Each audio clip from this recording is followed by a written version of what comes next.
안녕하세요. 사연에 빠지다의 DJ 민영입니다. 오늘도 두 가지 사연 준비되어 있으니 재미있게 들어주시고요. 구독과 좋아요 버튼도 꾹 눌러주세요. 그럼 오늘의 첫 번째 사연 함께 만나볼게요. 안녕하세요. 누군가를 욕하고 경멸하는 사람에게는 숨기지 못하는 악취가 풍기는 것 같습니다. 주변 사람들에게서 향기만 가득하면 참 좋겠지만 불행하게도 제 인생에도 그렇게 악취가 풍기는 것 같은 쓰레기 같은 인간들이 종종 꼬이는 때가 있더군요. 하지만 그런 인간들을 만났을 때에도 어떻게 하면 슬기롭게 그 쓰레기들을 분리수거할 수 있을지 그걸 고민하고 쓰레기들이 원래 있어야 할 자리로 돌려보내는 것이 또 인생을 살아가는 사람들에게 주어진 역할이 아닐까 그런 생각을 해봅니다. 저는 시댁에서 동서들에게 죽을 것 같은 괴롭힘을 당하다가 역으로 시원하게 동서들에게 한 방 먹여준 이제 시집 온 지 7년 차에 접어든 여자입니다. 맏며느리로 시집을 오게 되어 집안의 굳은 일이랑 굳은 일은 다 도맡아서 했었는데 저에게 훈장처럼 주어진 것은 동서들의 괴롭힘 뿐이었네요. 결혼만 하고 나면 별천지가 펼쳐질 줄 알았던 제 인생에 동서들이란 악역이 등장하면서부터 제 인생이 굉장한 한편의 대하 드라마 같아졌거든요. 처음에는 내가 왜 이런 수모를 당하고 고생을 해야 하나 서럽기만 했었는데 일이 잘 풀려서 그런지 이제 속 시원하고 오히려 동서들을 제대로 골려준 덕분에 집안에서 맏며느리의 위험도 제대로 잡을 수 있고 이제는 동서들도 형님 무서운 줄 알고 함부로 행동하는 일은 없게 됐으니 저도 조금은 편안한 마음으로 이렇게 사연을 써서 보내게 되었어요. 그럼 제 이야기를 한번 시작해 보겠습니다. 흙스저, 낮은 학벌, 이런 것들이 꼬리표로 붙는 순간 사람의 인생이 얼마나 각박해지는지 아시나요?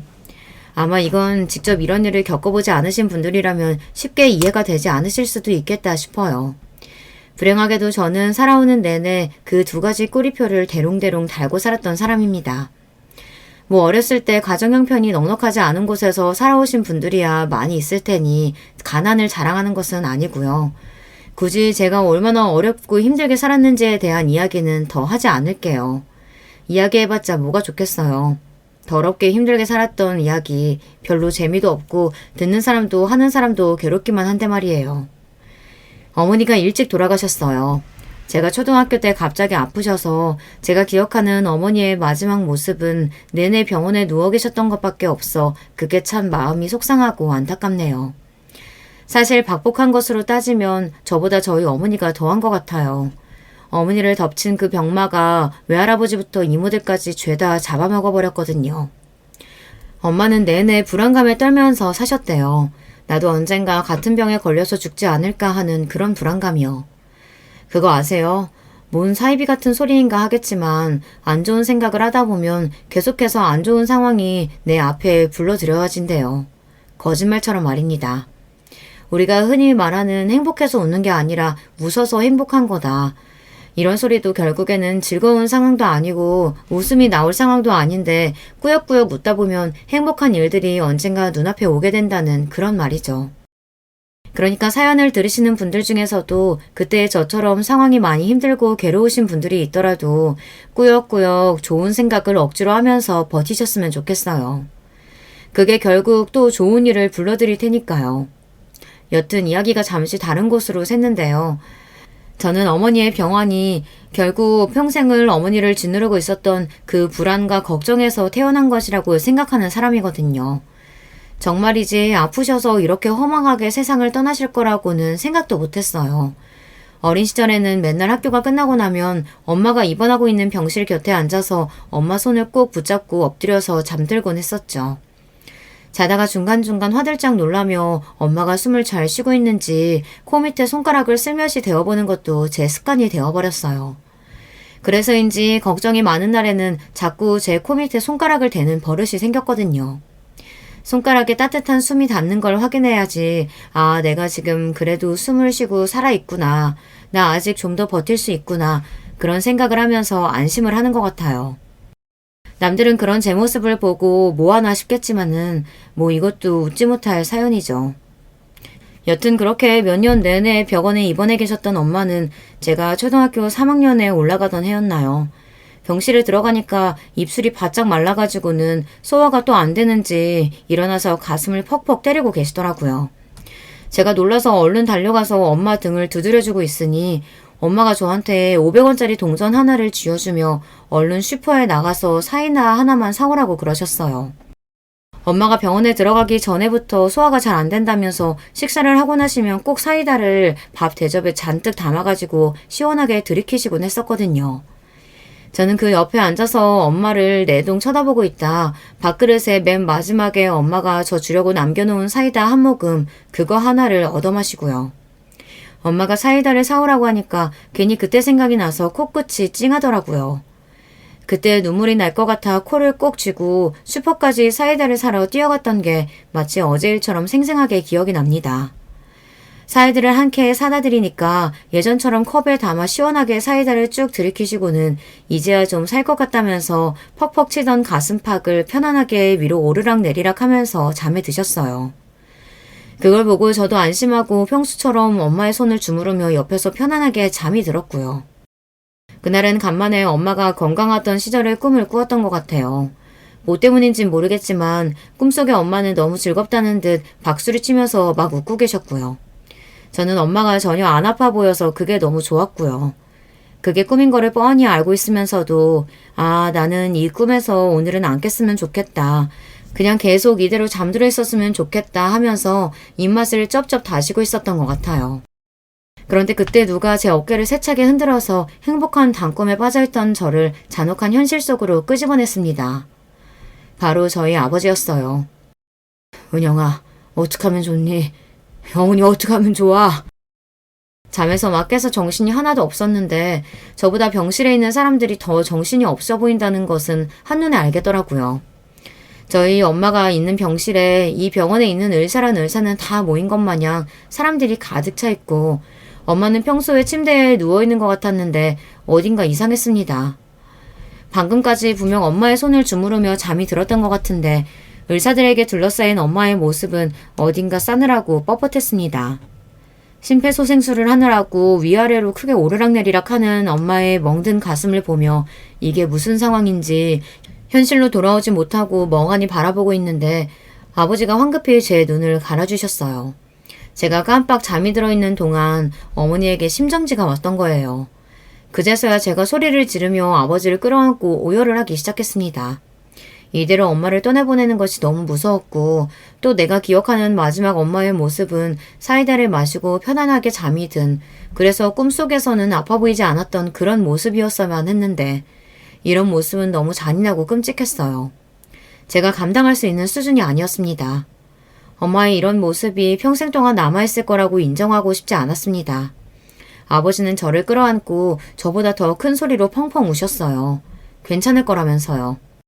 아무리 머릿속으로 괜찮다는 생각을 많이 하고 있었음에도 불구하고 제 마음속에 있던 불안과 걱정이 좋지 않은 상황을 제 앞으로 훌쩍 끌어당겨 놓아버린 걸까요?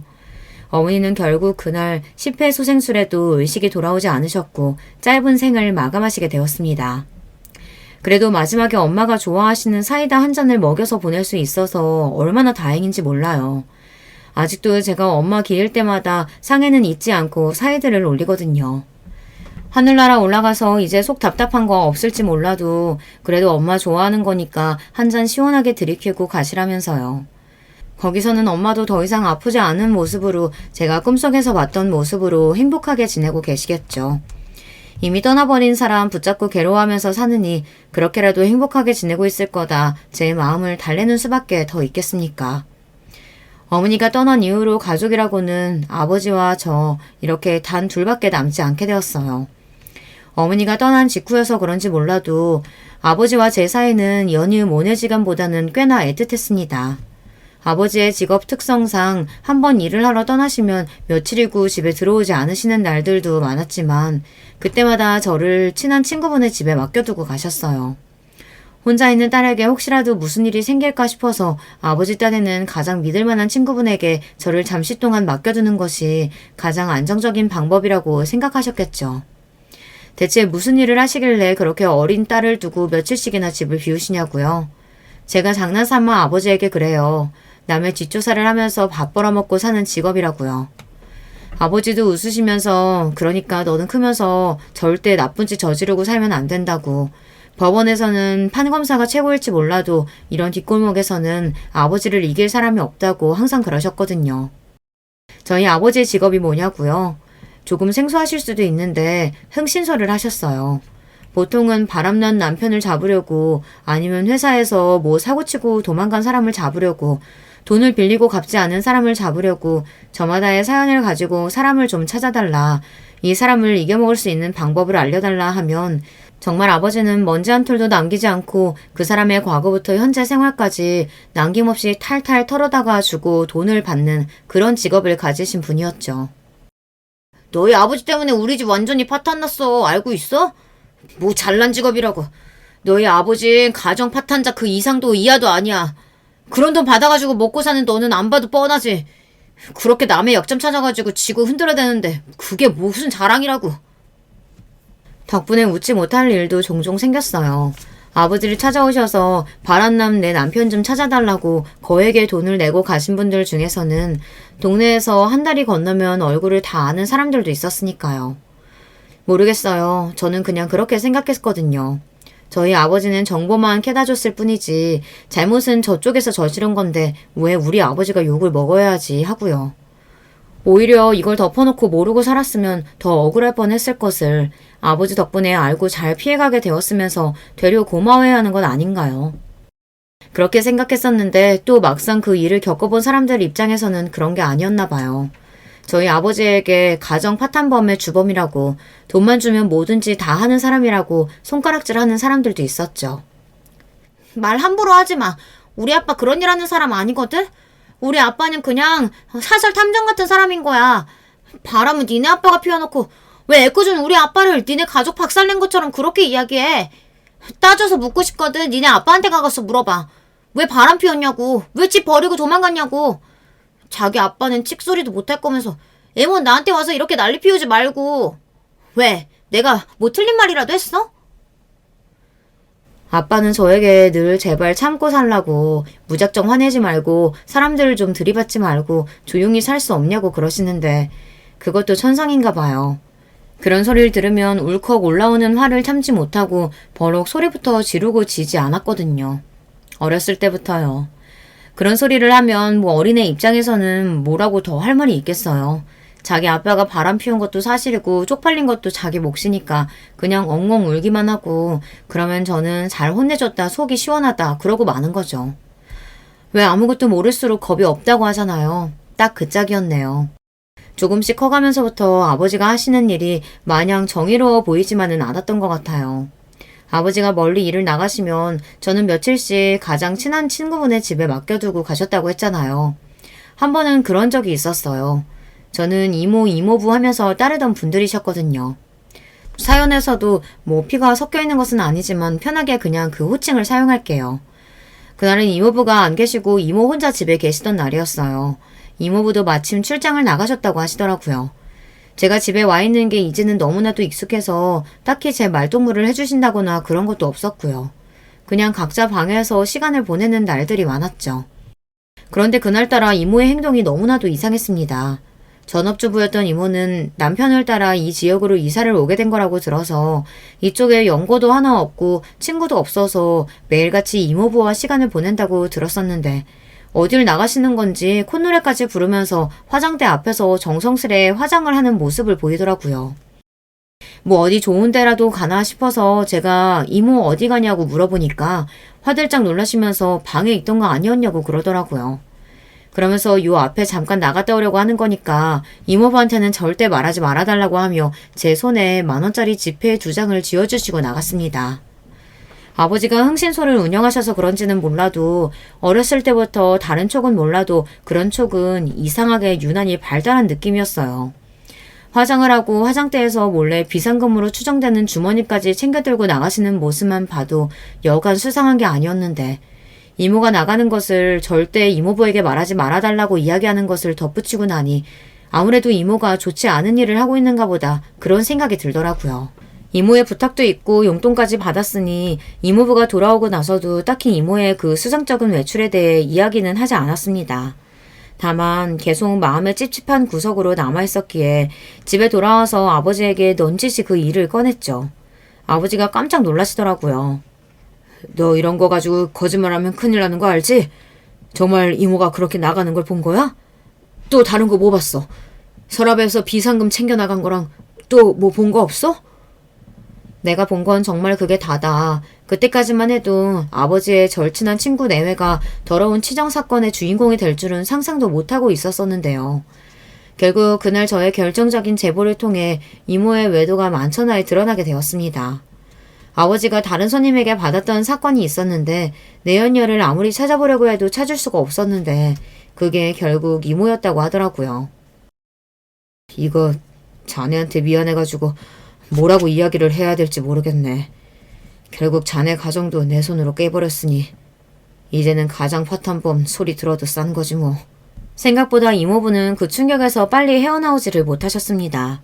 이모부는 저희 아버지를 붙들고 차라리 몰랐으면 좋았을 걸 왜 자네가 굳이 이렇게 들쑤시고 일을 크게 만들어서 이제는 망신스러워서 집에서 가족들 볼 낯도 없다면서 펑펑 우셨습니다. 안타까운 일이었죠. 정말 선의의 마음으로 친구를 돕기 위해서 하셨던 일이었고 더군다나 그 일의 시작은 제 입에서 나온 말 한마디 때문이었으니까요. 하나밖에 없던 오래된 친구의 원망이 아버지께서도 꽤나 충격이었던 모양입니다. 하시던 흥싱소홀 일을 정리하시고 이제는 제대로 된 직장을 찾아보겠다면서 저희는 원래 살고 있던 동네를 떠나와서 지금 여기 경기도 평택에 자리를 잡게 되었어요. 워낙 수완이 좋으셨던 분이어서 그런지 이사를 떠나왔는데도 불구하고 아버지를 찾으시는 분들의 연락이 종종 오는 것 같았지만 아버지는 이제는 그런 일은 더 이상 하지 않겠다며 오는 연락들을 단칼에 거절하시곤 했습니다. 그리고는 공장 경비 일을 시작하셨고요. 저 역시도 대학 진학에는 큰 뜻이 없기도 했고 중요한 시기들마다 어머니 돌아가셨지 이렇게 원치 않게 이사를 오게 돼 어딘가 마음을 먹고 정착하기 참 어려운 시기였어요. 고등학교를 졸업하자마자 무작정 뿌린 이력서에서 연락이 오는 것을 아무데나 붙들어 잡고 그렇게 일을 시작했습니다. 그곳에서 만나게 된 게 바로 남편입니다. 제가 어떻게 결혼을 했냐는 이야기를 또 시작하면 이것도 웃겨요. 사람들은 완전 신데렐라가 따로 없다는 말을 저에게 하거든요. 이렇게 먼지 구덩이 속에서 사는 신데렐라가 대체 어디 있냐고 그 이야기를 들을 때마다 저는 단호하게 반박하지만 사실 사람들이 그런 이야기를 하는 것도 과언은 아니죠. 고등학교를 막 졸업하고 말단 사원으로 들어간 저와 회사를 물려받는답시고 회사에서 경영 수업을 받는다고 새파랗게 어린 놈이 높은 직급을 달고 들어온 저희 남편은 처한 환경만 놓고 봤을 때는 절대 어울릴래야 어울릴 수 없는 만나고 싶어도 만날 수가 없는 하늘과 땅 같은 거리감이 존재했으니까요. 그래서 구체적으로 어떻게 만났냐는 이야기를 물으면 제가 그러거든요. 정말 너무 뻔한 드라마 같지만 첫눈에 반해서 남편이 먼저 결혼을 하잡시고 졸졸 쫓아다녔고 저는 그런 남편의 집안 환경이 너무 부담스러워서 당신 같은 사람은 못 만난다고 하고 계속 피해 다니다가 결국 못 이기는 척 마음을 받아주게 되었다고요. 전형적인 신데렐라 스토리가 따로 없죠. 그런데 제가 그걸 깜빡했더라고요. 이런 전형적인 신데렐라 스토리에는 집안의 극심한 반대와 결혼하고 나서도 시댁의 어마어마한 압박이 항상 존재한다는 사실이요.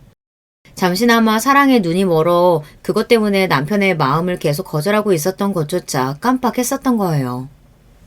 아니 어디서 이렇게 말도 안 되는 애를 데리고 와서 결혼을 하겠다는 거니? 너 우리 집이 어떤 집인지 잊은 거야? 어디서 이런 근본도 없던 애를 데려와가지고 결혼하겠다고? 너 정말 엄마 죽는 걸 보고 싶어? 그래서 지금 이 난리 피우는 거야? 누군가의 만남이 누군가에게는 죽고 싶은 일이 될 수도 있다는 것도 남편과 결혼을 허락받는 과정에서 처음 알게 되었네요. 별별 수모를 다 당했던 것 같습니다.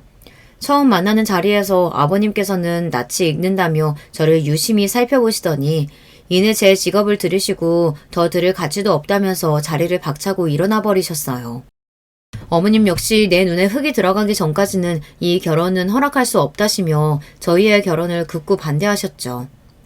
지금이야 주변 사람들이 그렇게 싫어하는 결혼, 죄다 뜯어말리는 결혼 그냥 안 해버리면 그만이었을 텐데 그때는 뭐가 그렇게 이 사람 아니면 안 될 것처럼 간절했는지 울기도 해보고 빌어도 보고 들어가서 뭐든지 하겠다, 뭐든지 잘해보겠다 통 사정을 하며 겨우 받아냈던 허락이었습니다. 시작부터 그렇게 좋지 않았으니 당연히 시집가고 나서도 제가 제대로 된 대우를 못 받는 건 당연지사였죠. 아직 결혼을 안 하신 분들이 있다면 그 이야기도 꼭 한번 해주고 싶었어요. 어찌됐든 인생의 선배잖아요. 제가 요즘 사람들에 비하면 나이도 훨씬 더 먹을 만큼 먹었으니까요. 굳이 나를 그렇게 깎아내려가면서 나를 낮춰가면서 결혼을 할 필요가 전혀 없다는 말을 해주고 싶었습니다. 저야 이미 지나버린 일 후회하지 말자는 주의이기도 하고 이제 와서 어쩌겠어요. 그렇게 납작 엎드려서 받아낸 허락인데 무르기라도 할 거예요. 억울해서라도 꾸역꾸역 잘 살아야겠다는 마음이죠. 그치만 아직 결혼이라는 시댁이라는 세계에 발도 붙이지 않은 사람들이 있다면 제발 그건 가슴속에 새기고 명심했으면 좋겠다고요. 내가 시댁에 들어갈 때부터 납작 엎드리면 나는 앞으로 시댁에 남은 날들도 그렇게 평생 엎드려서 살아야 한다고요. 잠시라도 고개를 빼꼼 드는 날에는 어디 감히 소리가 절로 날아들게 될 거라고요. 다 제가 겪어보고 당해보고 했으니 사연에서나마 할 수 있는 이야기 아니겠어요. 그 아버지의 그 딸이라고 하나같이 하는 일이라고는 모르겠어요. 거의 울며 겨자 먹기 수준으로 시부모님께서 결혼을 허락하시게 되고 저희 아버지가 그 자리에 나가서 어떻게든 분위기를 풀어보려고 애를 쓰시고 계셨을 때 그때 이 결혼을 된통 엎어버렸어야 맞는 건데요. 아버지가 그 이야기를 들으셨는지 안 들으시는지는 모르겠지만 시어머니가 그 자리에서 그런 이야기를 한 순간 제 결혼은 거기서부터 완전히 망가져버리게 된 거죠. 이런 이야기를 들으면서까지 꾸역꾸역 해야 하는 결혼이 된 거예요. 그 뒤로부터는 무슨 일이 생기더라도 그런 망혼을 제 손으로 선택한 제 탓이 되어버리는 거죠. 낯선 시댁에서 생활을 해야 했던 것 하나만으로도 적응되지 않고 못 견디게 힘들었는데 더군다나 남편이 장남이잖아요. 회사를 물려줄 생각으로 남편에게 거는 기대가 가장 컸던 시부모님은 결혼을 하신 이후 이런저런 이유로 저를 압박해 오시기 시작했습니다. 여기에 올라오는 모 시댁이 교묘하게 괴롭혔다. 은근히 따돌림을 시키는 것 같다. 이런 이야기를 들으면 저는 그냥 웃어요. 뭐 누가 더 많이 괴롭힘을 당했다는 것으로 기내 짧은 애 자랑하고 비교하고 할 거리조차 되지 않는다는 것은 잘 알지만요. 그게 얼마나 저 자신을 우습게 만드는 일이라는 것도 잘 아는데요. 제가 시댁에서 당했던 것들을 다 합치면 책 10권을 써도 모자랄 지경이거든요. 온 집안 식구들이 저를 투명인간 취급하는데 아주 이골이 났어요. 뭐 말로 하자면 다 할 수도 없죠. 예를 들면 이런 식이에요. 나름대로 시댁과의 관계를 좀 좋게 풀어보고자. 네, 알고 있습니다. 이렇게 나서서 굳이 마음 주지 않는 시어머니에게 절절매고 있는 것이 무수리 짓이라는 것을요. 그런데 어쩌겠어요. 남편이 좋아서 결혼을 한 거고 시부모님을 모시고 살아야 하는 입장이니 여기서 더 분란을 일으키지 말자는 심정으로 저도 그랬던 거죠. 여튼 시댁과의 관계를 좀 좋게 풀어보고자 장이라도 봐서 좋아하는 음식을 해드려야겠다 싶어가지고 저녁상을 차려놓고 식사를 하면서 여쭤보는 거예요. 어머님 내일은 무슨 요리를 좀 할까요? 아버님 평소에는 어떤 음식을 주로 드세요? 그러면은 두 분이서 제가 분명히 호칭까지 붙여서 본인을 부르시는 것을 알고 있으면서도 저를 한번 쓱 보고 두 분이서 마치 제 이야기는 듣지 못했다는 것처럼 쏙 빼고 대화를 시작하십니다. 앞에서 대놓고 그러니까 제가 얼마나 민망한 상황이 되어버려요. 오죽하면 내가 목소리가 작은가. 그래서 어머님 아버님이 내가 하는 이야기를 잘 못 들으시나 하고 화장실에 가서 혼자 아하 하고 목소리를 내면서 발성 연습을 했던 적도 있다니까요. 참 기가 막히죠. 이 사람이 여쭤봤잖아요. 들으셨으면 대답을 하셔야죠. 뭐 좋아하시냐고 내일 저녁상에 뭐 차려야 하냐고 물어봤잖아요. 모른 척 하지 말고 대답 좀 해주세요. 대답을. 남편이 그렇게 이야기를 하면 그제서야 시부모님께서는 자기는 정말로 못 들었다면서 오리발을 내미시는 겁니다. 저희 식탁이 아무리 커봤자 뭐 몇백 미터 되는 줄 아세요. 코앞에서 듣고도 그럽니다. 한 번은 또 이런 적도 있었네요. 이거 사연을 쓰다 보니 거의 뭐 제 성토대회나 다름없는데요. 시부모님의 고약한 심보 중에서 또 그런 게 있었네요. 외식을 갈 때 은근히 저를 빼놓고 가길 원하시는 것 같아요. 미운 놈 떡 하나 더 준다는 말도 옛말인 것 같아요. 제가 시부모님과 남편과만 같이 살면 좀 좋게요. 남편 밑으로 시동생이 둘이에요. 매일같이 그렇다고 제가 밖에 나가서 일을 안 하는 것도 아닌데 물론 제가 하는 일이 가족들 눈에는 영 성에 안 차겠지만요. 그 대가족 먹일 밥을 새벽부터 일어나서 하고 식탁을 차리고 하는 게 보통 일이 아니거든요. 그러니까 저도 어쩔 때는 종종 나가서 좀 외식을 하고 싶은 거죠. 시동생들이라고 해봤자 남편이랑 나이 차이도 얼마 안 나요. 죄다 연년생으로 나오셔가지고 다 아버님 회사 같이 다니고 있는 사이고요. 제 말의 요지는 뭐냐면요. 절대 못 벌고 누구 하나 형편이 떨어지거나 모자란 사람이 없다는 뜻이에요. 그런데도 다 같이 외식을 가면 어머님이 은근슬쩍 계산서를 제 앞으로 밀어주시는 거예요. 뭐가 됐든지 간에 가족들이 다 같이 먹는 밥은 맏며느리가 사야 하는 법이라나요. 저 시집와서 그런 법이 있는 줄도 처음 알았네요. 맏며느리가 하는 일이 뭔데? 집에서나 밖에서나 가족들 잘 먹여 살리고 바쁘게 움직여야지. 뭐 그렇게 민기적민기적 서 있어? 빨리 가서 계산하고 오지 않고. 아무리 그래도 대식구예요. 시부모님의 남편의 저의 시동생 둘까지 하면 6명이에요. 또 입맛은 어찌나 고급이신지 어중간한 식당 가시겠냐고요. 한번 그렇게 밥을 사고 나면 한동안은 외식하자는 이야기가 쏙 들어가게 돼요. 아마 제가 밥 차리기 싫어서 외식하자는 그 꼴 자체를 보기 싫으셨던 게 아닐까 감히 추측해봐요. 오매한 며느리가 뭘 알겠냐마는요. 먹는 거 가지고 사람 서럽게 하는 게 가장 오래가는 거라고, 또 그렇게 기분 좋게 밥을 사고 나면 기분 좋게 돌아오는 게 있어야 하는 법인데, 한 번도 고생했다고 말이라도 밥이라도 시댁에서는 얻어먹어 본 적이 기억이 없습니다. 제 서운함이 폭발했던 건 어느 주말 오후였어요. 그날도 어김없이 시동생들 빨래까지 산더미인 식구들 빨래를 마치고 나서 겨우 작은 방에 들어가서 숨을 돌리고 있는데 깜빡 잠에 들고 말았습니다. 왜 그런 상태 있잖아요. 잠든 것도 아니고 그렇다고 막 깬 것도 아닌 비몽사몽한 상태요. 그런 상황에서 누가 작은 방 문을 쓱 열어보시더군요. 어머님이셨어요. 잠이 덜 깨긴 했지만 얼른 일어나서 무슨 일이시냐, 뭐 어디 나가시냐, 밖이 왜 이렇게 시끄럽냐 물어보려고 했었는데요. 어머님은 분명히 저랑 눈이 마주쳤음에도 불구하고 문을 쓱 닫고 나가셔서 애 잔다, 우리끼리 가자 하시는 거예요. 이미 잠에서 깬 제가 그 말소리를 뻔히 들은 걸 알면서도 어떻게 제 앞에서 그렇게 등을 돌리실 수 있는지 싶었어요. 한참을 돌아오지 않는 가족들을 기다리다 집에서 대충 라면으로 저녁을 때우고 나니 9시가 넘는 시간이 돼서야 가족들이 집으로 돌아왔죠. 일어났어?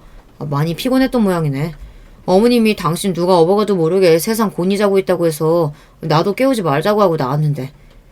우리 나가서 저녁 먹고 왔어. 그러니까 같이 먹었으면 좋았을 텐데 하필 그때 당신이 딱 잠들어가지고. 이거는 눈치가 없는 건지 아니면 바보인 건지 그렇게 밖에서 시끄러운 소리를 내고 문까지 열어봤는데 잠기 밝은 자기 마누라가 못 일어날 리가 있겠냐고요. 제가 거기서 참아왔던 울분을 토해냈어요.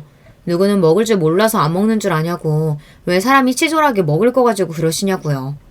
어머님은 눈을 동그랗게 뜨시고 애가 됐든 왜 이러냐고, 네가 아직 잠이 덜 깼나 보다고 저를 막 뜯어말리시는데 그때 눈에 뵈는 게 없는 상태였던 것 같아요. 어머님, 아까 문 열고 들어오셨을 때 분명히 저랑 눈 마주치셨잖아요. 제가 무슨 일로 그러시냐고 일어나서 여쭤보려고 하기도 전에 어머님이 먼저 문 닫고 나가셔서 저 잔다고 가족들한테 그렇게 말씀하신 거잖아요. 그렇게 저 떼놓고 식사하시고 싶으시면 차라리 그냥 치졸하게 거짓말하지 마시고 속 시원히 말씀을 하시지 그러셨어요. 그러면 괜히 이상한 오해하면서 이렇게 사람 서럽게 만들 일은 없을 거 아니에요. 대체 왜 그러시는 거예요?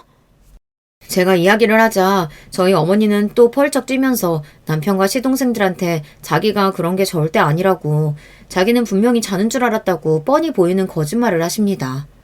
남편이고 뭐고 다 꼴보기 싫어서 내일 밥은 알아서들 차려 드시라고 이야기하고 작은 방 문을 쾅 닫고 들어갔어요.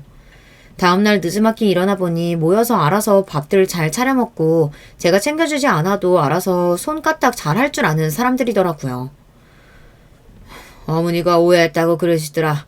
우리가 뭐 그렇게 얌체 같은 사람들도 아니고 설마 며느리 밥 한 끼 사 먹이기 싫어서 자나보다 하고 문 닫고 나갔겠니? 너도 어른들 보는 앞에서 그렇게 큰 소리로 화내는 거 아니다. 아무리 화가 나는 일이 있어도 그렇지 어디 버르장머리 없이 며느리가 돼서는 문을 그렇게 쾅쾅 닫고 들어가? 어쨌든 어제는 너희 시어머니가 오해한 것도 있다고 하니까 너무 마음에 담아두지 말고 그냥 풀어라. 집안 시끄럽게. 그래도 꽤 미안하시긴 했던 모양이에요. 아니면 그냥 단순히 못된 시어머니가 되고 싶지 않으셨던 걸까요? 사과가 뭐 어려운 거라고 그거 하나도 하기 싫으셔가지고 시아버지를 통해서 사과를 전달받아 꾸역꾸역 하시더라고요. 그래서 저도 그냥 네 알겠다고, 앞으로는 안 그러셨으면 좋겠다고, 평소 같았으면 싸가지 없다고 혀를 끌끌 찰 말투였음에도 찬바람이 쌩쌩 불게 그렇게 대답을 했어요. 그래도 그때 조금이나마 어머님이랑 싸워준 덕분에 한동안은 잠잠하게 잘 지낼 수 있었는데요. 이번엔 동서들이 나타났습니다.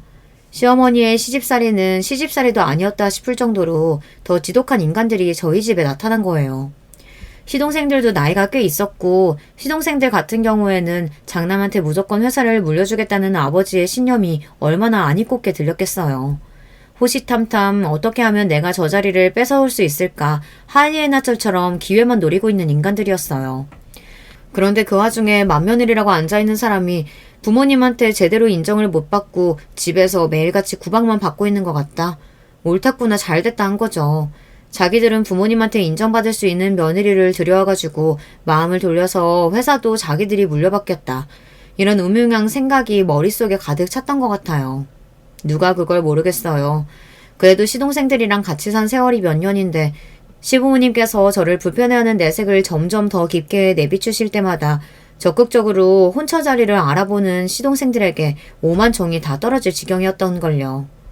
어찌됐든 간에 시동생들이 그렇게 백방으로 찾아다닌 덕분에 꽤나 괜찮은 사람들을 만나 결과적으로는 결혼을 하게 됐어요.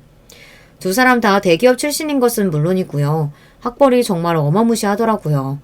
저는 서울대 출신이라는 말만 들어도 괜시리 기가 죽는 것 같은 기분이 드는데 하필이면 비슷한 시기에 결혼을 하게 된 이 두 동서 모두 서울대 출신이라는 사실에 그럴 필요도 없는데 괜시리 제가 작아지는 느낌이라고 해야 할까요? 그래도 두 사람이 같은 대학 나와서 통하는 게 많겠어요. 나이도 비슷해가지고 캠퍼스에서 우연히 마주쳤을 수도 있겠다. 어머 형님, 고졸이라고 듣긴 했는데 아무리 그래도 대학 안 가보신 거 너무 티내시는 거 아니에요? 대학교 캠퍼스가 얼마나 넓은데 거기서 우연히 마주치고 싶어도 못 마주치겠어요. 안 그래요 형님? 내가 뭐 틀린 말 한 것도 아니고 큰형님이 몰라도 너무 모르시는 것 같아가지고 그냥 내가 설명을 좀 해주려고 한 건데 내가 뭐 무시하려고 그런 건가? 서울대학교가 우리나라에서는 그래도 제일 가는 인류 대학이라고 하죠. 아무리 그런 초인류 대학까지 졸업했다고 하더라도 대학에서 인성까지는 가르쳐서 졸업시키지 않는 모양입니다. 동서들을 처음 만나는 자리에서 분위기를 풀어보려 괜시리 농담을 던졌다가 막내 동서가 툭 던진 돌에 또 무지모매한 저라는 개구리는 맞아 죽을 뻔한 위기를 넘겨야만 했으니까요. 저 한 번도 대학 안 나온 것을 후회해 본 적이 없었거든요. 고등학교 졸업하고 나서 바로 일을 시작했어도 회사에서는 제가 없으면 일이 안 굴러간다고 할 정도로 주변 사람들한테 신망이 두터운 것은 물론이고 제가 하는 일이 남들 보기에는 중요해 보이지 않는 일이라고 하더라도 나름대로 자부심을 가지고 지내왔습니다. 동서들한테 쉽게 무시받을 정도로 그렇게 헛된 인생을 살아왔다고 단 한 번도 생각해 본 적이 없어요. 그런데 이제 막 시집와서 이제 막 우리 집 식구의 일원이 된 사람들이 그런 식으로 저를 무시하는 꼴이 어이가 없더라고요. 동서, 듣자 하니까 내가 기분이 나빠서 말이야. 동서가 하는 이야기가 꼭 학벌 가지고 나를 무시하는 투로 들려가지고 그래도 우리 다 같은 한 집 식구인데 그런 일로 서로 얼굴 붉히지 않았으면 좋겠는데 동서들은 어떻게 생각해? 초장부터 굽히고 들어가면 계속해서 굽히고 사는 수밖에 없다. 동서들한테도 처음부터 만만한 모습을 보여주면 계속해서 나를 무시할 것 같은 생각이 들어 이번에는 꽤나 따끔하게 이야기를 했어요. 그래도 다른 건 몰라도 시동생이 자기 형 눈치는 꽤나 보는 편이어서 형수님한테 그게 무슨 말버릇이냐고 사과하려고 옆구리를 찌른 덕분에 그 자리에서 동서들의 사과는 받을 수 있었죠. 그렇지만 그건 시작에 불과했습니다. 집안에서 매일같이 동서들의 작은 동문회가 열리는 것을 지켜보고만 있는 입장이라고 해야 하나요? 자기들끼리만 알 수 있는 대학교 근처의 어느 카페 이야기, 대학교 도서관 이야기를 일부러 제 앞에서 하는 건 처음에 우연인가 싶었어요. 그런데 동서들이 학벌을 그것도 서울대 동문이라는 특수성을 가지고 저를 차별한다는 것은 그 후에 일어난 일련의 사건들을 통해 알게 되었죠. 심증은 있지만 물증은 없는 이 찝찝한 날들 중 갑자기 둘째 동서가 저에게 먼저 건강검진 받을 때가 안 됐냐며 먼저 건강검진을 받으러 가자고 하는 겁니다. 아니요 형님, 막내 동서랑 저도 마침 건강검진 받을 때가 돼가지고요. 원래 저희 나이 때에는 자궁 문제도 그렇고 주기적으로 검진 좀 받아줘야 하잖아요. 이번에 다 같이 종합검진 좀 받으면 좋겠다 싶어가지고. 어때요? 형님도 같이 예약해드릴까요? 어쩐 일로 이렇게 친절을 베푸나 싶어서 그래주면 고마울 것 같다고 같이 건강검진을 받기로 하고 회사에다가도 이야기해 공가를 쓰고 미리 날짜를 빼두었어요. 남편에게도 그래도 동서들이 나를 챙기기 시작한 것 같다며 정작 동서들이 저한테 무슨 망신을 주려고 일을 꾸미고 있는 줄도 모르고 자랑까지 했다니까요. 남편도 그런 저를 보며 처음에는 걱정했었는데요. 그래도 당신이 재수씨들과 잘 지내는 것 같아 다행이고 보기 좋다면서 안심을 했고요. 그렇게 동서들과 건강검진을 받게 되었어요. 딱 봐도 비싸 보이는 외관부터 조금 당황하긴 했죠. 물론 저도 돈을 못 버는 건 아니었지만 종합검진을 이렇게 척척 받을 정도인 사람이 세상에 얼마나 있겠어요.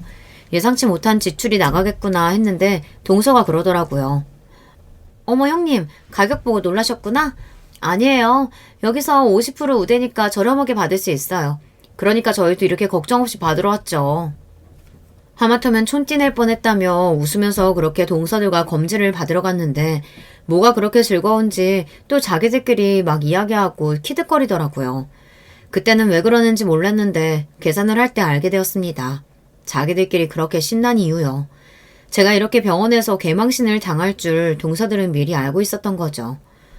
저 아무래도 영수증이 잘못 찍혀서 나온 것 같은데 여기 예약해준 동서들 이야기 들어보니까 건강검진을 50% 우대 비용으로 받을 수 있다고 들었는데요.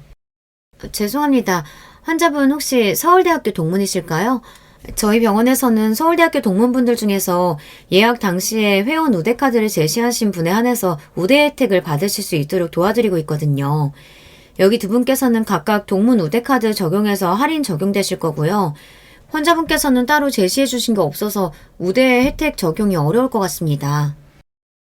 가격을 되물어본 것만으로도 창피해 죽을 것 같은데 서울대학교 동문은 맞으시냐, 회원 혜택 카드는 있으시냐 몇 번이나 되묻는 간호사 덕에 프런트에서 혼자 제대로 대답도 못하고 어버버하고 있는데 그제서야 두 동사가 달려와서 그러는 겁니다. 어머 형님 깜빡했다고. 저희가 여기 병원이 서울대학교 동문만 할인이 되는 걸 깜빡하고 형님은 그냥 예약을 해버렸다고요. 예약할 때부터 카드를 제시해야만 할인이 된다는 것을 뻔히 알고 있었으면서도 저런 소리를 한다는 게 얼마나 뻔뻔해요. 알면서도 일부러 골탕 먹이고 싶어서 그랬다는 거 누가 봐도 알 수밖에 없었죠. 애초에 예약할 때부터 보여줬어야 하는 거라면서 누가 건강검진 같이 받으러 가게 해달라고 사정을 했던 것도 아니고 그냥 동서들이 나 망신 주려고 그랬던 거 아니야? 형님, 무슨 피해의식이라도 있으신 거 아니에요? 저희는 그냥 형님 건강 생각해서 같이 건강검진 좀 받으러 가자고 이야기했던 것 뿐이에요. 누가 들으면 저희가 무슨 집에서 형님 왕따라도 시키는 줄 알겠어요. 저희 서운해요, 정말. 제가 그런 동서들에게 가운을 집어던지고 저도 이제는 참고 있지만은 않을 거라고 확 짜증을 내고 돌아서서 나오는데 뒤에서 동서들이 자기들끼리 키득거리면서 수근거리는 소리가 들리더라고요. 아, 수준 떨어져서 상종도 하기 싫어. 하고요. 순간 당장이라도 뒤돌아서서 저 둘의 머리채를 잡고 사람들 많은 데서 대판 쌈박질이라도 하고 싶은 마음이 굴뚝 같았지만 꾹 참고 제가 달려간 곳은 바로 친정아버지 댁이었습니다. 얼굴이 새빨개져서는 잔뜩 화가 난 모습으로 찾아온 딸을 보고 저희 아버지도 당연히 놀라셨죠. 대체 무슨 일이냐고 물으시는 아버지에게 제가 그동안 동서들과 있었던 일을 상세하게 이야기했습니다. 부잣집에 딸 시집 보내놨다고 잘 지내고 있을 거라고 생각했었는데 그놈의 집구석에서 그런 취급이나 받고 있을 거라고는 생각도 못 하셨을 거예요. 아버지가 상처받길 원하지 않았기 때문에 저도 여태까지 말 한마디 안 하고 혼자 속으로 삭히고 꾹 참아왔던 거였는데 도저히 못 참겠더라고요. 다른 건 됐어요. 그 두 동서들은 제가 제대로 코 좀 납작하게 밟아주고 싶어요. 그래도 아버지 왕년에 잘 나가는 흥신소했던 사람이잖아요. 골목에서는 아버지가 검사고 판사시라면서요. 털어서 먼저 안 나오는 사람 없다고 분명히 자기 잘난 맛에 떠들어대는 저 동서들도 털어서 나오는 거 없겠어요? 뭐가 됐든 간에 아버지가 확실하게 좀 털어주세요. 동서들 망신 줄 거면 뭐든지 좋으니까 전부 다요. 제 말에 아버지는 알겠다며 우선은 집에 가서 아무 소리도 하지 말고 얌전히 기다리라고 하더군요. 아버지가 뒤에서 조용히 알아보고 은밀히 전달을 해주시겠다면서요. 하루 이틀 아무리 아버지의 소식을 기다려봐도 아무런 연락이 없길래 정말 털어도 먼지 하나 안 나오는 사람들이 있었나 싶었는데 그동안 아버지는 정말 전국을 돌아다니며 저희 동서들에 대한 자료를 하나하나 갈퀴로 낙엽을 모으듯 모으고 계셨던 것입니다. 일주일 만에 도대체 어떻게 동서들에 대해서 그렇게 하나부터 열까지 다 털어낼 수 있었는지 지금 다시 생각해봐도 그저 신기하기만 할 따름이에요. 나중에 제가 밥 벌어먹고 살기 힘들 때가 되면 정말로 아버지에게 다시 사설탐정 사무소를 열어드려도 되겠다 싶을 정도라니까요. 제가 아버지를 찾아간 지 정확히 딱 일주일이 지나고 나서 회사에서 일을 하고 있는 저에게 퀵이 하나 도착했습니다. 이름도 없이 배달된 퀵을 보자마자 아버지가 보낸 것이라는 확신이 들더라고요. 열어서 그 내용물을 확인하자마자 경악을 감추지 못했습니다. 전 상상도 할 수 없을 정도로 어마어마한 비밀이 숨겨져 있었으니까요. 저를 그렇게 무시했던 그 두 동서들이요. 학벌 가지고 그렇게 씹어대던 그 두 사람이 사실 서울대 출신이 아니라는 겁니다. 이렇게 대형 반전이 숨어 있을 거라고는 저도 예상도 못하고 있었는데 그 두 사람이 사실 대학 중퇴 출신인 것은 물론이고 다른 데도 아니고 술집에서 만난 사이라는 것까지 모두 들어있었어요. 두 사람이 술집에서 일할 당시 진한 화장을 하고 생판 모르는 남자와 어깨동무를 하고 있는 사진들을 확인하고 나서 정말 어이가 없어서 헛웃음이 나오더라고요. 이런 사람들이었던 주제에 온 가족을 속인 것도 모자라서 여태까지 나를 무시했나 싶고요. 아버지가 작성해놓은 문서들을 확인해보니 그래요. 술집에서 만났던 두 사람이 당시에 거액을 가지고 있던 대형 물주를 물게 되고 그 돈으로 서울대 학생의 신분을 사서 여태 서울대 학생인 척하며 살아왔다는 것도요. 대기업을 들어가게 된 것도 역시 전부 다 그때 술집에서 만나게 된 그 대형 물주의 연줄 덕분이었답니다. 그 와중에 신분까지 속이고 각자 결혼까지 해서 집안에 들어앉아 있어서 지금 그 물주도 요발대발 화가 많이 난 상태라고. 소재를 알게 되면 가장 먼저 자기를 알려달라고 했다나요. 이 기가 막힌 소식을 나만 알고 있을까 했는데 집으로 돌아가니 똑같은 상자를 들고 벌벌 떨고 있는 동서들을 보니 같은 내용이 동서들에게도 똑같이 배송됐구나 싶더라고요. 제가 상자를 들고 들어오는 모습을 보자마자 두 동서가 얼굴이 새파래져서는 저를 방으로 끌고 들어와서 울고 불고 제 팔을 붙잡고 빌고 아주 난리도 아니었어요. 형님, 이것만 비밀로 해주시면 저희가 형님 시키는 건 뭐든지 할게요. 형님 돈 필요하세요? 죽을 때까지 비밀만 지켜주시면 저희가 매달 형님 계좌로 몇백만 원씩 쏴드릴게요. 별일도 아니잖아요. 형님이 그냥 모른 척만 해주시면 되는 거잖아요. 형님, 저희 이제 그런 일 절대로 안 해요. 저희도 진짜 떳떳하게 제대로 살고 싶어서 그래요. 형님만 도와주시면 아무런 문제 안 생기는 거잖아요. 저희 목숨 한 번만 살려주신다 생각하고 도와주세요. 제발로 형님. 사람 괴롭히고 씹고하는 게 수준급이다 했더니 너네 아주 강력직이었구나. 이렇게 뻔뻔한 과거를 숨기고 어떻게 우리 집에 들어올 생각을 했어?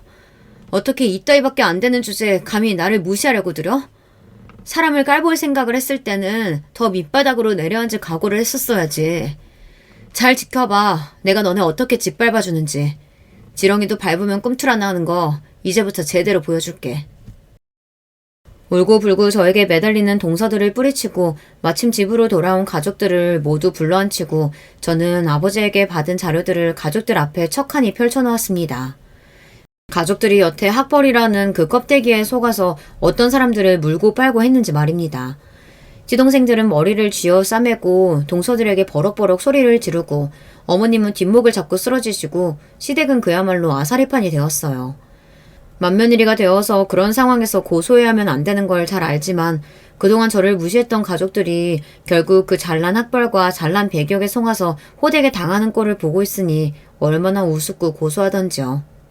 기사에 대서특필 델감인데도 저희 시아버지가 지금 최대한 이 이야기가 밖으로 새어나가지 않도록 쉬쉬하고 계신 모양인데 맏며느리씩이나 되는 제가 이렇게 나서서 소문을 퍼뜨리고 있으니 걸리면 호되게 혼이 날지도 모르겠습니다. 그래도 이렇게 배꼽 잡을 정도로 속 시원한 사연이 있는데 어찌 공유하지 않고 저 혼자만 끌어안고 살 수 있겠어요. 되지도 않은 시집살이 시키시는 분들, 이 이야기 듣고 나한테도 언젠간 그 부메랑이 제대로 날아들어와서 우리 동서들처럼 호되게 당하는 수가 있다는 사실을 꼭 잊지 않으셨으면 좋겠습니다. 혹시 모르잖아요. 지금 괴롭히고 있는 그 사람의 가족이 뒷골목의 판검사일지도요. 안녕하세요. 저는 사연에 빠지다 채널 덕분에 유튜브에 재미를 붙인 나이든 중년 여성 애독자예요. 제가 어렸을 때는 집이 무척 가난했습니다. 요즘은 3남매만 되어도 많이 나았다고 보는 세대가 된 것 같은데 저는 5남매였어요. 그리고 딱 가운데 낀 셋째였죠. 제가 아무래도 그때는 샌드위치가 뭔지 몰랐나 봐요.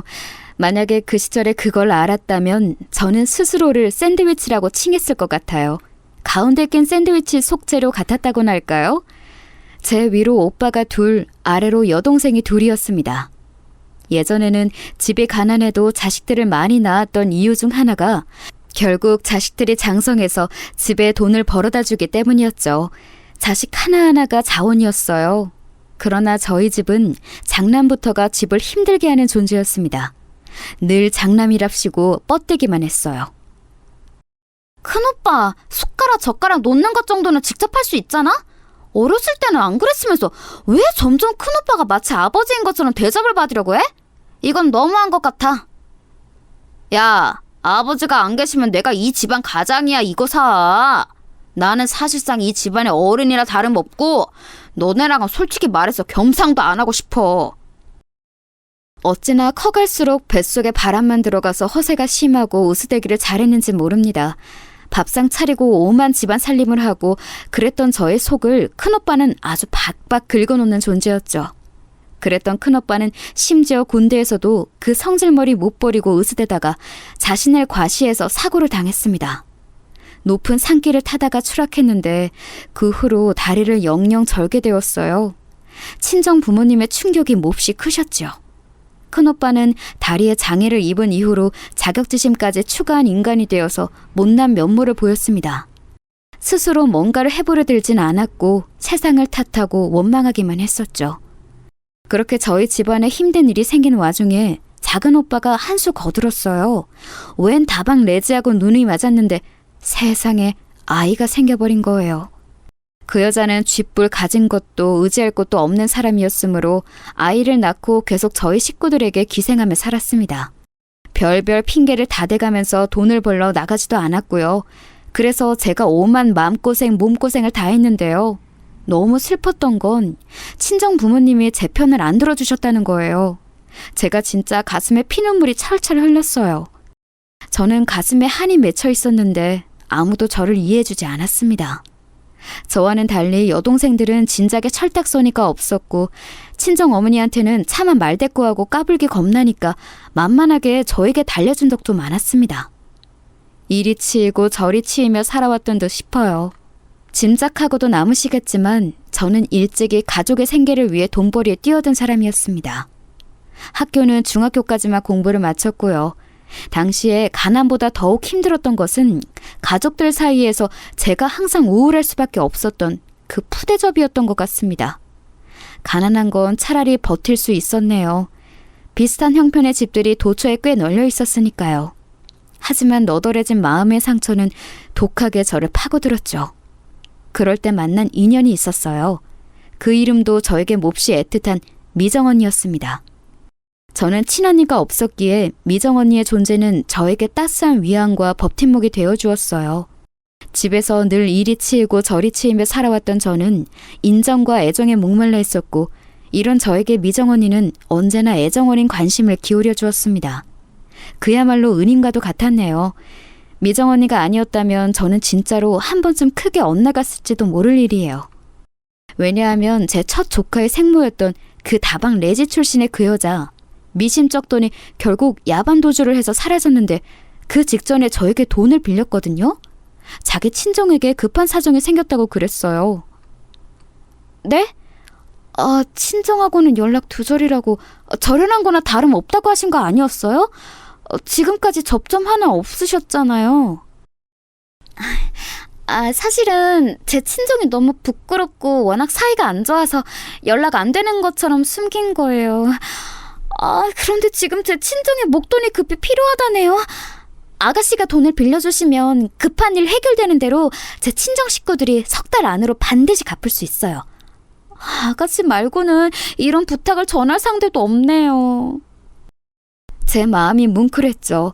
저는 가족이라는 단어에 참 약한 사람이었으니까요. 그래서 있는 돈 없는 돈 다 끌어서 빌려줬습니다. 제가 수중에 돈이 있어봤자 얼마나 있었겠나요? 당연히 돈을 빌리기도 하였는데 미정 언니가 그중 한 명이었습니다. 제가 미정 언니를 포함해 총 3언니들에게 돈을 빌렸네요. 그런데 그 여자가 자기 피부치도 내버려 두고 천륜도 저버린 채 은혜를 저버리고 도망을 간 것이었어요. 제가 충격 속에 빠져 있는데 작은 오빠가 저보고 등신이라고 그랬습니다. 돈을 빌려줬는데 못 받게 되었다고? 이 등신 천치 같은 게 너 때문에 애 엄마가 도망간 거잖아. 그 돈만 없었어도 안 도망갔을지 누가 알아? 이게 다 너 때문이야. 저는 어이가 없었고 그저 억울한 눈물이 흘러내렸죠. 여동생들은 혹시나 자기들이 조카를 맡아서 돌보게 될까봐 거품 물고 난리를 쳤고요. 여동생들도 은근히 저에게 원망의 화살을 돌리는 듯 했습니다. 제가 돈을 빌려줘서 이런 사달에 일조한 게 아니냐는 것이었죠. 미치게 서러웠네요. 친정 어머니께서는 결국 쓰러지셨고요. 친정 아버지께서는 붕괴하셔서 없는 살림에 괜히 또 술만 찾으시고 집안 꼴이 많이 아니었습니다. 저는 속이 쓰린 것은 둘째치고 처지가 난감한 상태였어요. 돈을 빌린 상황이었으니까요. 고민하던 저는 미정 언니를 포함한 3명에게 한 번에 상황을 다 설명하였습니다. 그러자 미정 언니를 제외한 둘은 저에게 무척 화를 냈어요. 제 머리채를 잡더라고요. 둘 다 그만해! 이러다가 완전히 사람 잡겠어. 내가 돈을 가장 나중에 받을게. 은정이가 앞으로 받는 봉급으로 무조건 돈부터 갚겠다고 그랬으니까 이걸로 두 사람 몫부터 챙기면 되잖아. 나는 두 사람이 자기 돈 다 받고 나면 그때 은정이한테 돈 받을게. 그러면 좀 납지? 그러니까 이제 은정이를 놔줘. 가뜩이나 자기 새언니한테 배신당하고 다른 자기 가족들한테 원만 받고 그러느라 은정이 본인이 가장 힘들 텐데 두 사람까지 너무 그러지 마. 그때 미정 언니가 나섰어요. 저는 엉망으로 뜯겨 산발이 된 머리를 하고서는 미정 언니를 올려다봤죠. 이런 상황에서 제 편을 들어주다니 믿을 수가 없었습니다. 미정 언니가 단호하게 나서자 다른 두 사람은 움찔하더니 이내 그 말대로 따르겠다 하였어요. 그래서 저는 다른 둘의 돈부터 먼저 갚게 되었죠. 제가 미정 언니에게 고맙고 미안하다고 그 인사를 정식으로 하려던 순간이 있었어요. 그런데 그러질 못했습니다. 왜냐하면 미정 언니가 제 머리를 천천히 쓰다듬어 주었고 저는 그 즉시 울음이 터졌거든요. 아이고 이거사. 고작 이런 작은 위로에도 눈물이 터져 나오는데 네 속이 이렇게 여린데 가족들의 기대와 비난을 늘 동시에 짊어지고 어떻게 살아왔니? 나도 대인배하고는 거리가 멀어. 나 절대 성인군자 아니고 그럴 만한 환경에서 살아오지도 않았어. 그런데 너한테는 내가 진짜 친언니처럼 대해주고 싶더라. 언니, 저는 여태껏 언니에게 무엇 하나 잘해드린 게 없는데요. 왜 저에게 잘해주세요? 어렸을 때 형편이 너무 어려워서 우리 집에 얹혀 살았던 사촌 여동생이 있었어. 너랑 인상이 무척 닮은 아이였지. 3년을 같이 살았고 자기 집으로 돌아갔어. 그런데 그 이후에 갑자기 아팠다더라. 복통을 일으켰다는데 이틀을 배를 문질러주고 손을 따고 그래도 차도가 없어서 약을 타다가 먹였는데도 여전해서 결국에 병원을 데려갔다고 해. 그런데 하루 만에 세상을 떠났어. 이미 시기를 놓친 후였거든. 아팠을 때 바로 데려왔으면 살 수 있었대. 병원에서 그랬다더라. 은정아, 돈 나고서 사람이 낫니? 아니야. 사람이 존재하기 때문에 돈이란 게 생겨난 거지. 나는 무엇이 더 중요한지 우리가 잊고 살아가면 안 된다고 생각해. 나는 너라는 존재가 더 중요한 거지 너에게 빌려준 돈이 결코 더 중요하다고 생각하지 않아. 미정 언니의 그 말이 참 저에게 깊은 울림을 주었습니다. 사람이 사람에게 감화된다는 것은 그런 것 같았네요. 저는 늘 정신없이 살아왔기 때문에 이와 같은 어른의 말을 들어본 적이 없었습니다. 아마 미정 언니는 저에게서 안타까운 자기의 사촌 여동생을 투영해 보았던 것 같아요. 저는 그런 미정 언니를 보며 제 친언니였으면 좋겠다는 생각을 자주 하게 되었지요. 미정 언니가 있었기 때문에 제가 그 시기에 주저하지 않고 힘을 낼 수 있었습니다. 누군가 저를 지지하고 있고 제 마음을 조금이라도 알아주고 있다고 생각하니까 그것만으로 의지를 불태울 수 있었어요. 좌절하지 않고 저는 열심히 일하며 봉급을 꼬박 모아서 다른 두 언니들의 돈부터 갚았으며 가족들과 감정적으로 상한 부분들도 의연하게 바라보기 시작했어요. 그런 저를 미정 언니는 보람된 눈으로 봐주었고 어느 날 이렇게 말해주었어요. 그러고 보니까 나는 미정이고 너는 은정이라서 우리 둘이 마치 정자 돌림을 쓰는 친자매 같지 않아? 우리가 진짜 피가 섞인 친자매는 못 되니까 이참에 의자매나 맺자. 네? 언니 정말이에요? 저는 좋아요. 의자매 맺은 기념으로 작업 끝나면 제가 시원한 음료수 사드릴게요. 그처럼 마음이 잘 통했던 저희 두 사람이 인연을 맺게 되어 일하고 있었던 곳은 다름 아닌 가발 공장이었습니다. 지금은 가발 공장이라는 거 찾아볼래야 찾아볼 수가 없을 거예요. 하지만 예전에 특히 60년대와 70년대에 걸친 시기에는 가발 공장이라는 게 시골에서 상경한 젊은 여자 일꾼들의 활발한 일터였습니다. 성지와도 같았죠. 가발은 우리나라의 수출 효자 상품이었고요.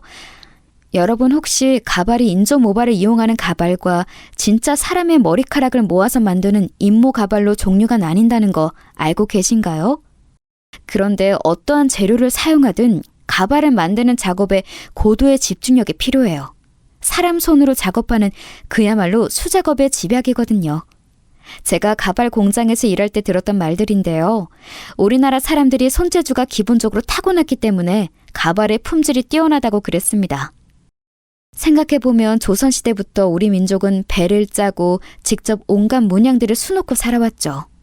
저는 가발 공장에서 여러모로 말단이었어요.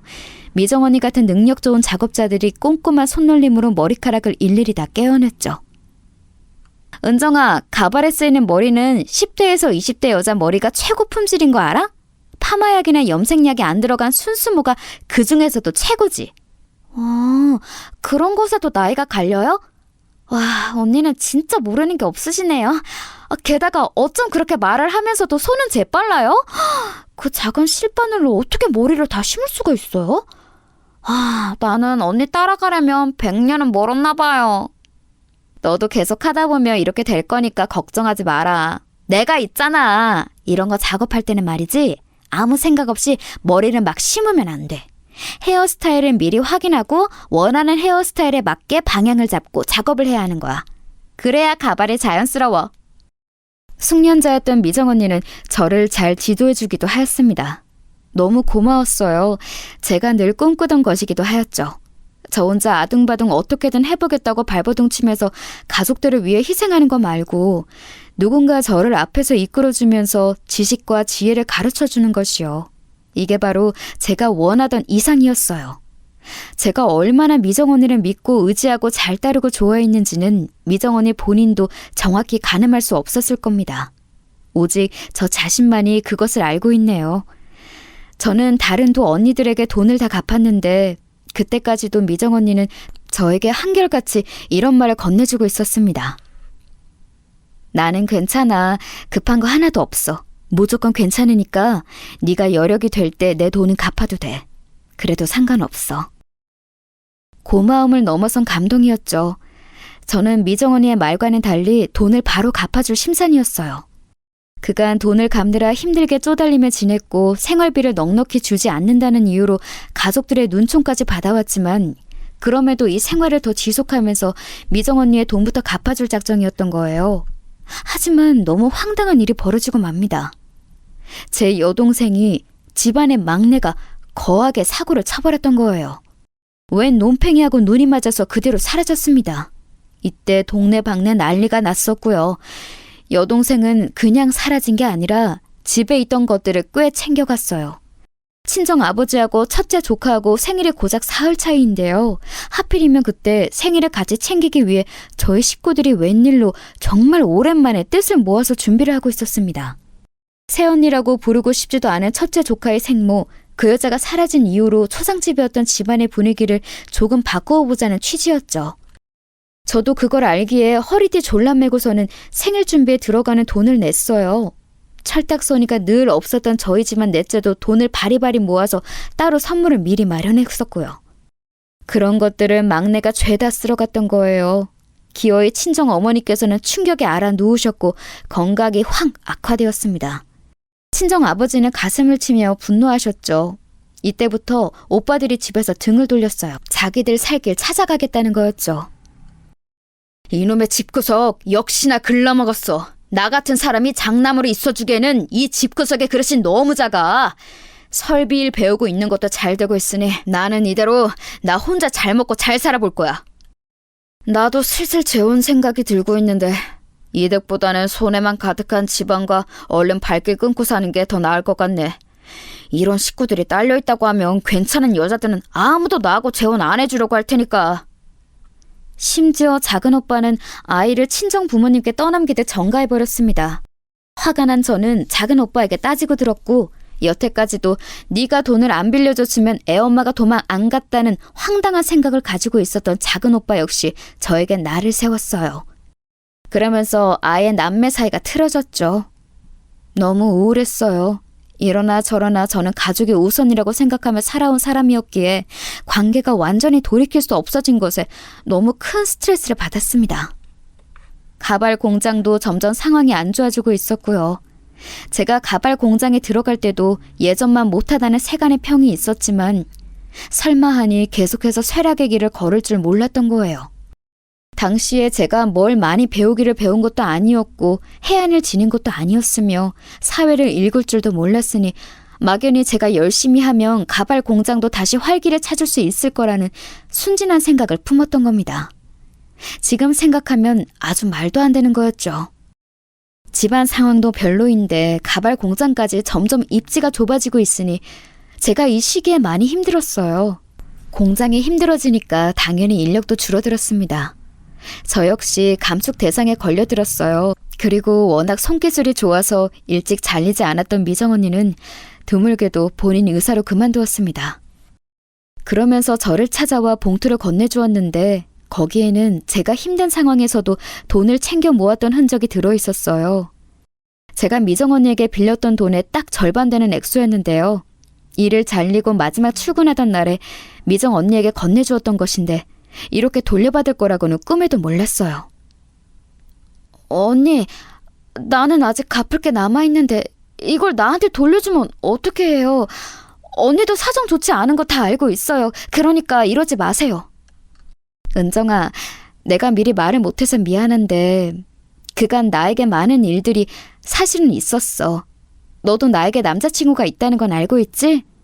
그 남자친구하고 사실은 내가 혼인신고를 하고 살림을 차려서 살고 있었어.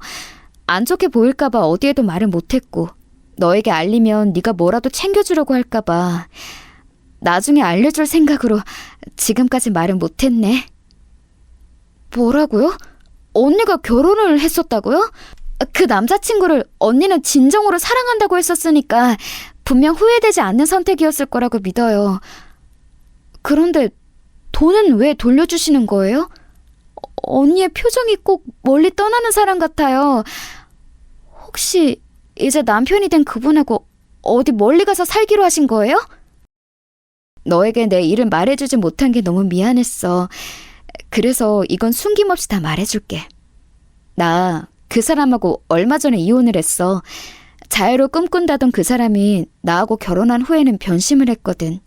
이렇게 살기 힘들다고 하더라. 나도 정확히는 모르지만 그 사람은 꽤 돈은 많지만 앞뒤 꽉 막힌 집안에서 나고 자란 모양이었거든. 그래서 자유롭게 멋대로 사는 게 꿈이라고 하더니 막상 저질러 버리자 후회가 됐나 봐. 그 모습을 보고 나는 이혼을 해줬어. 잠깐만요. 너무 혼란스러워요. 이혼이라니요? 언니 왜 그러셨어요? 이혼료 딱지 붙게 되잖아요. 언니에게 하등 좋은 일이 아니잖아요. 왜 이혼해 주신 거예요? 그럴 수밖에 없었어. 왜냐하면 지금 내 뱃속에 생명이 자리 잡았거든. 그런데 이 결혼 생활을 원하지도 않는 사람에게 아이의 아빠를 시켜줄 수는 없어. 그런 아빠 밑에서 아이가 어떻게 행복하겠어? 나는 우리 아버지가 가정을 저버리고 집을 나간 걸 본 사람이라서 절대 용납 못해.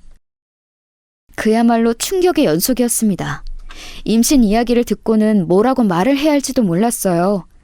그래서 한참이나 미정 언니가 하는 말을 가만히 듣고 있었던 것 같아요. 미정 언니는 모친께서 살고 계신 지역으로 갈 거라고 했어요. 저에게 작별의 선물을 주고 싶은데 딱히 생각나는 게 없어서 저에게 받은 돈이라도 돌려준다고 하였죠. 제가 어느새 흐르기 시작한 눈물만 닦고 있는데 미정 언니가 이렇게 말해주었어요. 내가 새로운 곳에서 자리를 잡고 나면 은정이 너에게 연락을 할게. 그래도 되지? 금방 연락을 주게 되면 좋겠지만 못 그럴 수도 있으니까 그 사이에 네가 결혼이라도 하게 될 수도 있겠다는 생각이 들더라. 혹시 결혼 생각이 있다면 꼭 가정적인 남자를 만나. 돈이 없고 인물이 없어도 자기 가정을 1순위로 둘 줄 아는 남자를 만나서 결혼한다면 좋겠어. 저는 그때 결혼 생각이 없었지만 정말 자매간에나 해줄 법한 친근하고 진정성 있는 조언을 해주는 미정 언니에게 고마워서 그저 울면서 고개를 끄덕였었죠. 언제가 되었든 언니한테 연락이 왔을 때 당당하게 근황을 전할 수 있도록 나 열심히 잘 살고 있을게요. 언니도 건강하게 아이 낳고 꼭 연락해주기예요. 그런데 혹시 아이 이름은 어떻게 할 거예요? 비록 아이 아빠는 없지만 내가 그 사람하고 농담처럼 나눴던 대화가 있어. 나중에 아이가 태어나면 아들은 성직이라고 이름을 짓고 딸은 성이라고 하자고 그랬었지. 이걸 따를지 말지는 모르겠어. 씁쓸한 얼굴로 자기의 배를 문지르던 미정 언니. 그게 마지막 모습이었습니다. 저는 부끄럽지 않게 살려고 노력했어요. 여전히 저는 물음면이 많은 사람이었고 답답하기도 한 사람이었지만 강단을 갖추려 노력하며 새 일자리에서도 적응해서 힘차게 살아나갔죠. 그러다가 인연을 만나서 결혼하게 되었습니다. 결혼이라니 생각도 못하고 살았건만 인생이란 어떻게 될지 모르더라고요. 남편하고 결혼한 이유는 딱 하나였습니다. 가정적인 사람이라서요. 집안 형편은 좋지 않았어요. 하지만 가풍이 딱 보이더군요. 가난하든 말든 서로에게 애정을 다하고 화목한 집안, 작은 일에 감사하고 웃을 줄 아는 가족들. 그걸 본 순간 저는 남편하고 결혼하겠다고 다짐하였던 것이죠. 시댁 식구들은 제가 생활력 강하고 참하다며 반겨주었어요. 반면 친정 식구들은 애매한 반응을 보였죠. 이왕이면 유복한 집안에서 난 남자를 물색해서 잡을 것이지. 그게 팔자를 펼 어찌 보면 유일한 수단이었는데 우리를 위해서라도 그렇게 해줄 수는 없었니? 어머니가 자꾸 아쉬워하셔도 소용없어요. 저는 그런 걸로 결혼 상대를 보고 싶지는 않아요. 미정 언니의 조언을 따라 가정적인 남자로 고르길 잘했다고 저는 100번 1000번 생각했습니다. 왜냐하면 곧 기가 막힌 일이 벌어졌거든요. 제 여동생 집안의 막내가 돌아온 거예요. 내가 그간 사기꾼 같은 놈한테 속았던 거였어. 결혼하자고 하더니 결국 여러 여자가 있었더라. 창피하고 속상해서 바로 집에 못 오고 다른 곳에서 생활하다가 돌아왔어. 그런데 큰언니가 결혼을 앞두고 있었구나. 다행이다. 내가 잘 맞춰서 돌아왔네. 그런데 너 몸이 왜 이래? 피부가 울긋불긋 이상하잖아. 뭐 잘못 먹기라도 했어? 아니야, 큰언니. 이건 잘못 먹어서 그런 게 아니라 언제부터인가 그냥 이렇게 되었어. 원인을 몰라. 큰 병원 가서 진료받는 수밖에는 없는데 돈이 좀 들어갈 것 같아. 큰언니가 도와줄 수 있지? 결혼 때문에라도 모아둔 돈 지금 있을 거 아니야. 맞지? 당시에는 지식이 부족해서 잘 몰랐는데 극심한 스트레스와 환경 변화로 인해서 막내는 만성 두드러기와 습진 같은 걸 얻게 된 것이었죠. 약국에서 약타단 먹어도 안 나으니까 돈이 필요해서 결국 집에 돌아왔던 거였고요. 이런 막내의 치료비 제가 다 냈습니다. 오빠들은 거의 남이 된 지 오래였고 넷째도 겉돌며 지내고 있었고 친정 부모님은 몸 성하신 곳이 없는 채로 첫째 조카까지 계속 돌보고 계셨으니 그런 돈 부담은 저 아니면 할 사람이 없었네요. 그런데 남편 실은 내적 한 번 안 했어요. 막내 처제가 무사히 집으로 돌아와서 이제 정착을 한다니까 다행이다. 결혼 앞두고 경사가 따로 없네. 우리가 잘 살 거라는 징조인가 봐. 너무 고마웠어요. 제가 신랑감 한번 잘 골랐다는 생각이 절로 들었죠. 결혼해서 살림을 차렸지만 저는 늘 미정 언니를 잊지 않고 있었고 친정 집으로 미정 언니의 연락이 오면 제가 빨리 연결 받아야 할 텐데 하는 걱정을 자주 했습니다. 당연히 남편도 미정 언니의 존재를 저에게 들어서 익히 알고 있었어요. 당신에게는 마치 친자매처럼 가까운 존재였는데 이쪽에서 먼저 연락할 방도가 없어서 결혼 소식도 못 전했던 게 나 역시 두고두고 아쉬워. 그분을 뵈면 내가 그냥 차영이라고 불러드릴까봐. 미정 언니라면 차영이라고 불러도 전혀 안 놀라고 안 당황하면서 태연하게 대답할걸? 그런 사람이야. 배포가 남다르거든. 미정 언니가 아이를 낳고 나면 연락을 하겠지. 이렇게 생각했었는데 벌써 몇 년이 지나도록 소식이 없다니. 이렇게 오래 연락이 없을 줄은 몰랐어. 나쁜 생각은 안 하려고 하는데 아이 낳다가 잘못되었던 걸까봐 솔직히 가끔은 겁이 나. 아니야, 반드시 연락이 올 거야. 당신에게 더 좋은 모습으로 더 좋은 소식을 주려고 시간을 끄시는 걸 거야. 우리 같이 기다려보자. 든든한 남편이 있어서 다행이었습니다. 가부장적이셔서 저에게 늘 거리감을 주셨던 친정아버지, 그리고 애틋한 사이였던 적 없는 친정오빠들. 그런 남자들만 집안에서 보고 자랐는데 남편은 단숨에 그 결핍을 채워주었어요. 늘 든든하고 단단한 모습으로 제가 자기한테 기댈 수 있게 하였죠. 남편이 없었다면 저는 미정 언니의 연락을 기다리는 게 힘들었을지도 몰라요. 이런 남편을 만날 수 있도록 좋은 조언을 주었던 사람이 미정 언니 본인이라는 게 재미있는 부분이지만요. 남편 그리고 시댁 식구들과 마음을 나누며 저는 점차 친정 식구들로부터 정신적인 독립을 해나갔어요. 그간 항상 나 아니면 우리 식구들은 어떡하나 라는 책임감과 걱정에 시달려 왔었는데 그걸 떨쳐나간 거였죠. 미정 언니에게 연락이 온다면 바로 이 부분부터 자랑하고 싶었어요. 저의 노력과 희생을 알아주지도 않는 친정 식구들과 드디어 거리를 두기 시작했다고 신나게 떠들고 싶었어요. 그렇기에 더욱 애타게 미정 언니의 연락을 기다렸는데 어느 날 저는 생각지도 못한 종류의 미정 언니 연락을 받게 되었습니다. 아니, 정확히는 미정 언니의 소식이었죠. 여보세요? 누구시라고요? 미정 언니의 모친 되시는 분이라고요? 안녕하세요. 처음 인사드리게 됐어요. 저는 미정 언니와 함께 일했던 친한 동생이에요. 그런데 어머님께서 저에게 연락을 어떻게 주신 건가요? 미정 언니는 지금 잘 지내고 있죠? 참, 아이는요? 잘 크고 있나요? 지금까지 우리 딸의 유품을 건드릴 용기가 나지 않아서 이제야 유품을 정리하다가 우리 딸이 그쪽 아가씨에게 연락을 하기로 했다며 메모를 해놓은 종이를 발견하게 되었어요. 우리 딸 미정이 지금 하늘나라에 있습니다. 출산하고 나서 후유증을 크게 앓았는데 뭐가 잘못되었던 것인지 알지도 못한 채로 어느 날 돌연 심장마비가 와서 영영 떠났어요. 아이는 잘 크고 있고요.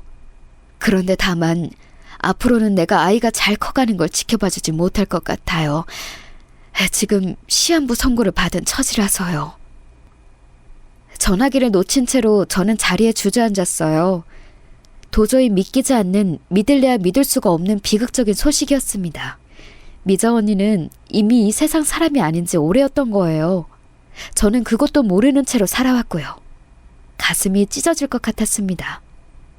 엉엉 울다가 간신히 이성 한 줄기를 붙잡고 저는 미정 언니의 어머니께 뵙고 싶다는 뜻을 간절하게 전했어요. 그리고 곧바로 이튿날 어머님을 뵐 수 있었습니다. 그 자리에는 어린 아이도 한 명 있었죠. 우리 성직이 이렇게 말 잘 듣고 착한 아이도 또 없어요. 머리도 좋고요. 부디 우리 성직이가 고아원이라는 배경에 꺾이지 않고 부디 올곧게 자라나서 훌륭한 어른이 되길 바랄 따름입니다. 네? 고아원이라고요? 설마 아이를 맡길 다른 곳이 전혀 없으신 건가요? 애석하게도 전혀 없어요. 우리 딸이 그렇게 허망하게 떠나버리고 내가 무슨 한이 있더라도 이 아이만큼은 끝까지 책임지고 키우겠다는 다짐을 했었는데 그게 무색하게 되었네요. 정작 내 자신을 살피지 않아서 이제 여명이 고작 반년도 안 남은 것을 모르고 살았어요. 눈물을 훔치시는 어머님을 보며 저는 말문이 막혔습니다. 정말 탄식만 흘러나왔어요. 성직이는 어린아이가 벌써부터 의젓하게 어른들 대화하는 자리에 자기가 방해가 안 되도록 구석에서 조용히 손장난을 치며 혼자 놀고 있었습니다. 그 모습에 저는 가슴이 아팠어요. 어머님께서는 저에게 아이 부친의 존재를 아냐며 물어보셨지만 고개를 흔들어야 하는 제 자신이 참담했습니다. 이럴 줄 알았다면 예전 그때 미정 언니에게 남자친구가 어떤 사람인지 자세히 캐물었을 것을 그러지 못한 과거가 후회되었어요. 제가 아이 부친에 대해 정확히 아는 것이라고는 이름이 김윤이라는 것 뿐이었죠.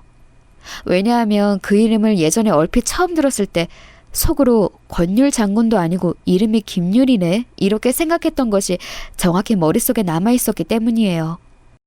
저는 그날 자기 외할머니가 시한부라는 걸 상상도 못하고 있는 성직이와 놀아주면서 만감이 교체했습니다.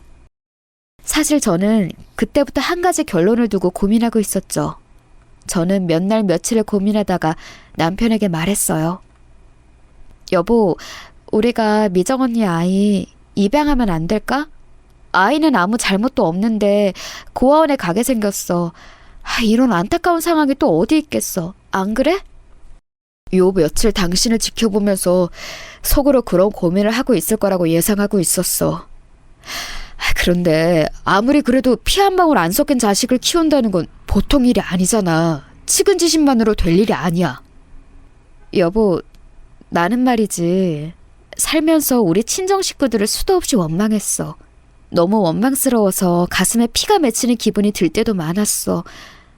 그럼에도 가족이 없었으면 좋겠다는 생각을 한 적은 없었어. 어떻게 가족 없이 살아? 그건 말도 안 되는 일이라고 생각해.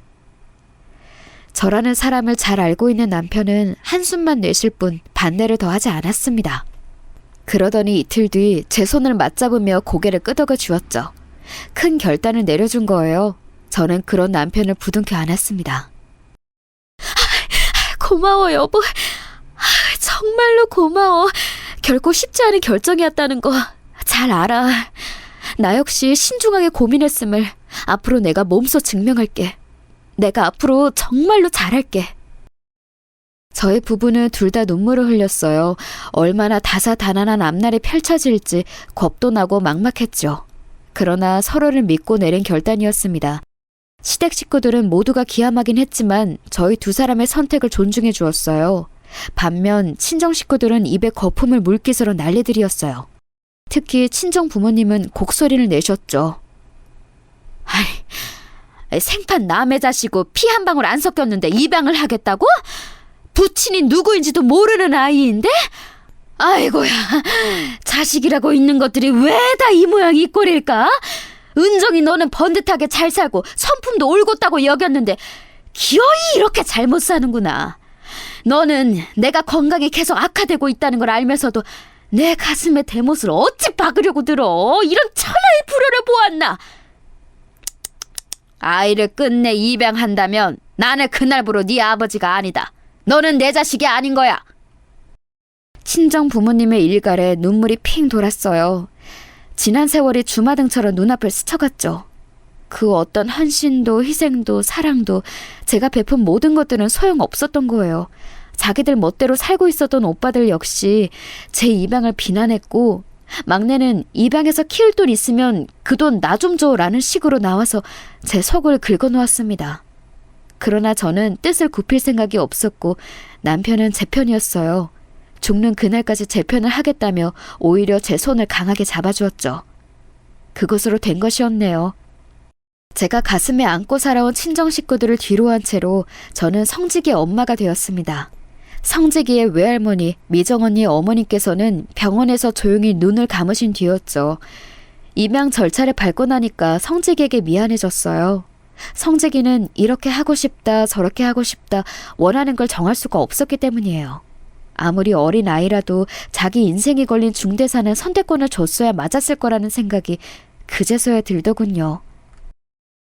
성지가 이제부터는 이모라고 부르지 말고 엄마라고 불러줄래? 내가 우리 성직이의 엄마가 되어주고 싶은데 그래도 괜찮을까? 이모는 우리 엄마가 아닌데 우리 엄마는 하늘나라에 있어요. 외할머니도 하늘나라에 갔으니까 만났을 거예요. 의연하게 말을 하던 성재기가 울음을 터뜨렸고 저는 얼른 아이를 품에 안고 연신 미안하다고 사과를 했습니다. 엄마라고 부르라니 제가 너무 성급했지요. 욕심이었어요. 앞으로는 자유롭게 저를 부르고 싶은 대로 부르라고 성직에게 당부를 해주었습니다. 엄마나 아빠가 아니라 가족의 울타리가 되어주는 거라고 그런 말을 성직에게 몇 번이고 해주었죠. 성직이는 분명히 또래에 비해 영특하고도 영리한 아이였어요. 하지만 그렇다고 해서 입양이 된 가정에 금세 적응을 하게 되었다는 말은 아니었습니다. 오히려 더 힘들었던 것 같기도 하네요. 성재기는 똘똘한 만큼 머릿속에 생각이 너무 많은 아이였고 기억이 아니라 사진으로만 남아있는 자기 엄마와 쭉 의지하며 살아왔는데 일찍 허망하게 세상을 떠난 자기 외할머니의 부재에 강한 공허함을 느꼈습니다. 학교에 들어간 이후로는 친구들 사이에서 은근하게 겉돌았어요. 그래서 저희 부부의 걱정을 샀습니다. 저하고 남편이 얼마나 머리를 싸맸는지 몰라요. 그리고 저희 부부에게도 아이가 있었으니까요. 남자아이만 둘이었습니다. 저희 부부는 성직이를 그래서 삼형제 대장이라고 장난스럽게 일부러 그렇게 불렀어요. 아이들끼리 유대감을 가졌으면 해서요. 성직이는 그게 어색했는지 아니면 마음에 안 들어 했는지 원래는 그 별칭에 반응이 없었습니다. 그랬다가 시간이 좀 더 지나고 나서 삼형제 대장 노릇을 하기 시작했죠. 동생들의 숙제를 봐주고 공놀이 상대를 자처했고요. 그런 변화가 저희 부부를 웃게 만들었습니다. 저는 남편에게 늘 고마운 마음이었기에 시댁 식구들에게도 잘하려고 항상 노력했어요. 제가 그런 모습을 보이며 사니까 시댁 식구들도 제가 진심을 다해 입양한 성직이에게 점차 마음을 활짝 열며 아이에게 잘해주려고 하더군요. 선순환이었던 것 같아요. 유복하진 않아도 늘 웃음이 넘쳤습니다. 남편의 누나인 제 시누이가 억울하게 사기 사건에 휘말려서 큰돈이 날아갔고 시아버지께서 간 질환으로 고생하시느라 병원비도 많이 깨졌고 남편의 회사가 갑작스런 부도를 맞아서 가게가 완전히 휘청거리게 되었지만 이런 일련의 과정들을 겪어도 가족들끼리는 화목했다는 게 신기할 따름이에요. 성직이가 사춘기를 지나면서 학교에서 자잘한 사고를 쳤을 때가 오히려 돈 문제보다 더 속상했죠. 너 한 번만 더 학교에서 연락 오게 만들면 그때는 정말 크게 혼날 줄 알아? 너 이렇게 말썽이나 피우라고 학교 보내는 거 아닌데 왜 사고를 쳐? 너 자꾸 이렇게 우리를 걱정시킬래? 됐어요. 저한테 신경 쓰지 마세요. 걱정 하나 척도 하지 마시고요. 어차피 저는 친자식도 아니잖아요. 친자식들한테나 신경 많이 쓰세요. 사춘기 때의 아이가 얼마나 엇나갈 수 있는지 저도 머리로는 알고 있으나 가슴이 미어지는 건 어쩔 수 없더군요. 돌아서서 많이 울었어요. 이제 성직이는 제가 친자매처럼 여겼던 언니의 아들이 아니라 제 아들이나 다름없었는데 성직이 입에서 친자식 운운하는 게 나오니까 정말 어떻게 해야 할지를 모르겠더라고요. 이때 친정 어머니께서 건강이 너무 나빠져서 시설에 들어가시게 된 문제로 정말 오랜만에 친정 식구들과 제대로 된 연락을 하게 되었어요. 그동안은 친정 부모님 생신과 명절 때만 짧게 안부 주고 받는 게 다였거든요. 저는 속상하고 고민이 되는 마음에 친정 식구들한테 성직이 이야기를 털어놓았는데 되려 또 비웃음만 샀습니다. 그러면서 친정 식구들이 하는 말이 저에게는 돈 뜯어낼 구석이 안 보이니까 앞으로는 영영 연락하지 말자고 그러더군요. 제가 변변치 않은 형편에서 사는 꼴이 한심하다고도 했어요. 어이가 없더라고요. 그게 어떻게 친가족에게 할 수 있는 말인지. 그러니까 제 친정 식구들이 늘 서로 관계가 개판이었던 거겠죠. 그 와중에 제 바로 밑 여동생 넥제가 따로 연락을 해왔어요. 제가 성직이를 입양할 때 유일하게 손가락질 하지 않았던 친정 식구이기도 했죠. 언니, 내가 결혼해서 아이 낳고 키워보니까 지금까지 언니가 얼마나 힘들고 위대한 일을 해왔는지 조금이나마 가늠이 되더라. 남들이 학교에서 공부하고 있을 때 언니는 공장에서 일을 하며 우리 식구들의 생활비를 벌어왔었고 피 한 방울 안 섞인 남의 자식 입양해서 지금은 키우고 있지. 언니는 정말 대단한 사람이야. 나 그렇게 사정이 좋지는 않지만 언니에게 힘을 주고 싶어. 내 비상금 언니 줄 테니까 요긴하게 써줘. 생각도 못한 일이었어요. 놀란 심정으로 그 돈을 받았네요. 객관적으로 큰 돈은 아니었으나 너무나도 소중했어요. 그 돈으로 우선 성직이를 돼지 갈비집으로 데리고 가서 외식부터 했었네요. 저는 말없이 맛있게 구운 고기를 성직이 앞에 연신 놓아주었어요. 성직이가 고개를 푹 숙이고서는 고기를 먹더군요. 조용한 화해였고 효과는 컸네요. 지독한 사춘기를 지나던 성직이는 그날 이후로 조금씩 본래의 차분하고 영리한 기색을 되찾았고 공부에 열중했죠. 멋진 청년으로 자라났어요. 대학도 꽤 좋은 곳으로 갔고 취업도 잘했습니다. 대장 역할을 충실하게 하는 형이었어요. 왜냐하면 형의 등을 보면서 자란 동생들이 질 수 없다면서 열심히 잘 살았거든요. 저희 부부만의 힘으로는 불가능했을 거예요. 다 성직이 덕분이었습니다. 세월이 흐르는 동안 저희 가족을 더더욱 화목하고 끈끈해졌어요. 반대로 친정 식구들은 이제 완전히 뿔뿔이 흩어지게 되었죠.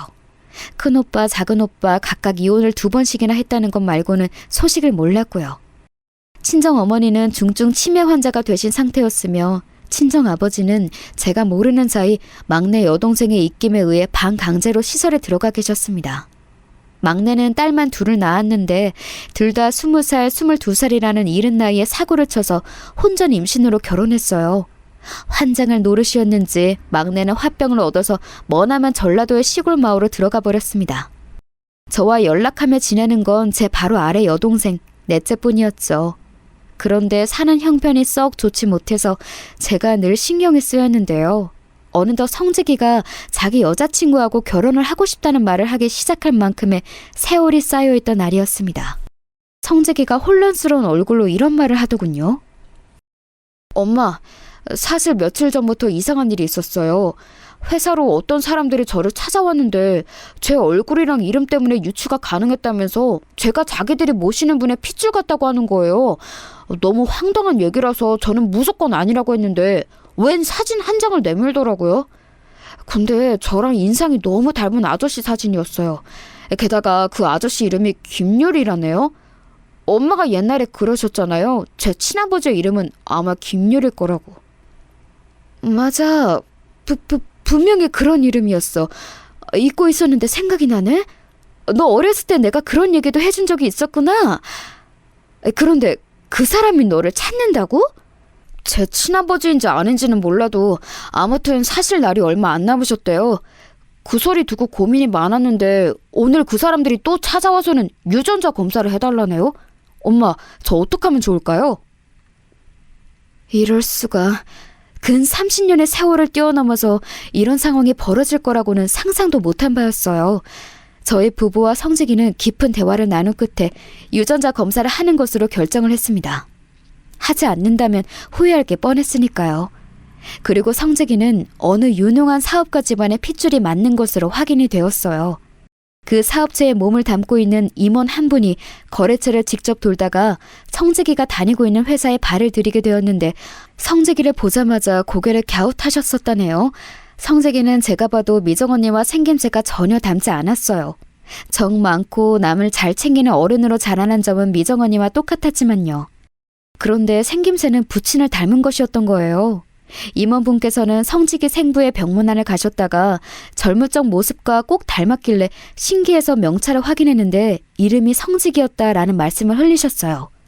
그걸 그냥 넘기시지 않은 성직이 생부는 확인 절차를 밟으셨던 것이고요.